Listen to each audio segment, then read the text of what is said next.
If you're anything like me, like I was, you're probably wishing that you could just start doing what you truly love doing and that you could get paid for it. And you're asking yourself, how can I get paid for what I truly love? And you're waiting for that moment probably until you can start, going all in on that thing that you love. Yet it kind of seems impossible or impractical because there's so many gurus online who tell you do this, do that. This is the best business model to succeed in 2020, whatever year it is. And I find that we spend so much of our lives just doing what we think we should be doing and being who we think we should be rather than what we truly want to be doing and who we truly are and being who we truly are. And this is a lesson I've learned recently, which is the best work for you is the work that excites you. That's the best work.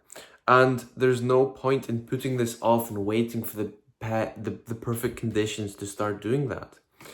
Because funnily enough, and by the way, I say this from experience, I've spent the past 2.5 years of my life following this exact process, a process of self-discovery, going inward and peeling away the layers of myself to find my true self and finally realize that there's just no time to be saying tomorrow or some other time or eventually I will start doing what I truly want to do.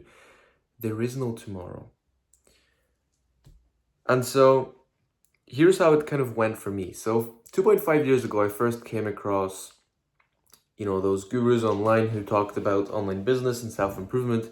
And so I started an SMMA, which is a social media marketing agency, because I just was told that it's the best business model to succeed. And I wasn't really thinking about what I truly wanted to do. I was just thinking about what could make me the most money so I could just give back to my family and just live an incredible life with loads of money. And then eventually, after probably over a year of this, I eventually started coaching people because that was more true to me. And then I kind of went down the wrong path of being the wrong kind of coach, a growth coach on social media, which was too shallow for me.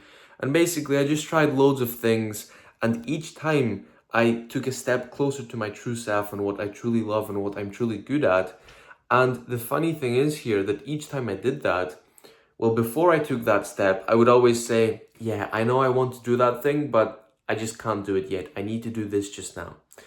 I was thinking, yeah, I want to coach people. I love coaching people, but I can't do that right now. I just need to make heaps of money first. But then eventually I realized, well, no, I can coach people on things other than money, on mindset, on performance and productivity, what I truly am interested in, on helping people tap their full potential. That's what I'm passionate about. And then I also wanted to start a community, but no, I need to first, become big and well known and build a big brand, and then I can start a community. I started a community. And then I also wanted to get into filmmaking and just focus on inspiring people and doing what I truly love. And I thought, well, no, I need to first do XYZ, and I first need to achieve ABC conditions, and then I can do that. Yet here I am now focusing on this, and I have to say I'm so glad I've taken this step, and I'm doing this because this is what truly excites me. And the dilemma most people have, like I did, is that those gurus online tell you, don't follow your passion because you will go broke following your passion, which is pretty true. But following your passion is, well, that's only half of the formula or the puzzle, or actually not even half. What I've found, what I've learned is kind of more ideal is to stack your curiosity and your passion and your purpose together, because that's when it becomes long term. If you just pursue your passion, then sure, it might not be the right thing because you might, passions are kind of fleeting. You might be interested in golf 1 month and then something else another. But if you stack your curiosities, which are often things that you're genuinely interested in and have been since you were a kid, which is a good sign it's what is actually true to you, and then also your purpose, which is something that's, very, very unique to you, when you combine all these things, that's when you know you're onto something long term that you can pursue long term. And That's what Stephen Kotler said in his book, The Art of Impossible, is the intrinsic stack paired with a couple of other things. And he said, then you turn curiosity into passion, passion into purpose, and purpose into patient profit. There we go. That's the one. And well, I just love my work right now, honestly. I just love all of it because, to give you an example, my curiosities are basically revolve all around human potential, how people can tap into their full potential and how they can become the best version of themselves and what makes us unique, what influences our actions, what drives us, all these things. And that's why Leonardo da Vinci, he sketched that, is such a big inspiration. Obviously, that's not the original. Obviously, I didn't steal it from a museum or anything. But yeah, that's why Leonardo da Vinci is one of my biggest fascinations, because I think that he is the person from history who has gotten closest to tapping the full human potential, because we each have such an immense potential within us. And then my passions include working with my ideas and filming and inspiring people, and that's why filmmaking for my YouTube channel is the thing I'm pursuing right now. And then my purpose is to inspire and guide people to their full potential. And well, even something as simple as designing a thumbnail, the thumbnail for my next video, has been so exciting for me because aesthetics and design is actually something that comes quite naturally to me. And that does not mean I'm better than anyone else. It just means that's my unique specific thing. Each person has their own thing. And I spent too long trying to follow things people told me I should do and I should be good at, but now I'm pursuing what I actually love and what I am good at. And here is a sneak peek, by the way, of my thumbnail for the next video I am creating, which is going to be titled, at the moment, I'm planning How to Think Like Leonardo da Vinci. And this will be the thumbnail, Tap Your Inner Genius. And it's so simple, but I just love it so much. And even something as simple as this has been so exciting for me. And this is where it gets even crazier, but it's not crazy, but even more interesting, is that I made an observation, which is that going on social media often, which I do very rarely nowadays, saps our energy so quickly and so easily. Or going on YouTube, and I remember a couple of months back, I was going on YouTube to, I think, do some research on some certain topics, which I wasn't really truly interested in, but I felt like I had to. And I, in the end, felt drained, even though I was using Pomodoro, the 25-minute timer, and being quite intentional, I still felt drained. Yet, yesterday, I searched for inspiration on YouTube about, or searching for videos that I'm truly interested in, which were just super creative film-like videos, kind of like filmmaking videos, films. But some of them were just super creative and weren't necessarily films. But either way, I just love those kind of videos, which they inspire me, and I want to create those kind of videos, which are, masterful and artful, not just guru animations, And even though I lost intention, yes, it happens to me as well. I lost intention, and I reflected on this later to improve this. But even though I lost intention, by the end I was energized by all of it. Instead of drained, I was energized. And this is the massive lesson here. If you pursue what is true to you, your work will not drain you, it will energize you. Which means that by the end, when you're done, you will literally want to keep thinking about what you've done because you're so excited to think about those things. And then you'll be excited when you come up with new ideas to come back to your work.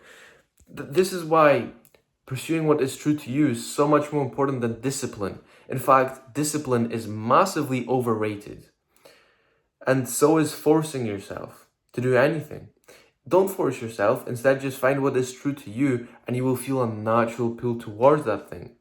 So I think I'm going to leave it here. I took a few notes for this video earlier and I hope I didn't really miss anything. But yes, the lesson, long story short, is just pursue what is true to you and give yourself that freedom and permission to pursue what is true to you. Now, I know what you may be thinking. You may be thinking potentially, well, Fabian, that's easy for you to say because you're 19, and it's quite easy for you to just pursue what you want because, well, you're 19 and you don't have your own family, you don't have your own kids. Okay, I understand. And if that is the case, if you do have kids, then first of all, of course, a job is necessary. Even I'm getting a job right now to make sure I do have a stable income while I'm pursuing what I truly love. And then thinking long term, and I know I will start succeeding with this big time, but I'm giving it time. I'm not rushing. And by the way, I wanted to say that when you pursue what is true to you and you truly love and what you're obsessed with, I've actually noticed that I look for less shortcuts. I don't even try and take shortcuts or, take the easy route or the quick routes or just, put things together quickly and just that'll do. I actually genuinely want to obsess over the thing and make it incredible. And this goes to show that when you do pursue what you truly love, doing great work comes naturally. You just want to do the work. And well, yeah, so if if you have bigger obligations, maybe you have a family, then first of all, of course, a stable income it's necessary. And then what I would do personally is then in my free time, even if it's just half an hour, even if, obviously 1 or 2 hours, 3 or 4, that's ideal.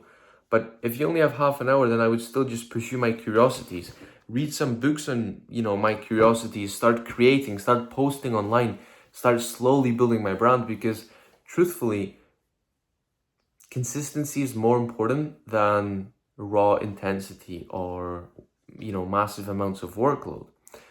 And you might feel compelled to, instead of pursuing your curiosities, to just, in your free time, try and build a business and make as much money as you can as soon as possible. And if that's what you want to do, then hey, it's your life. You can do that.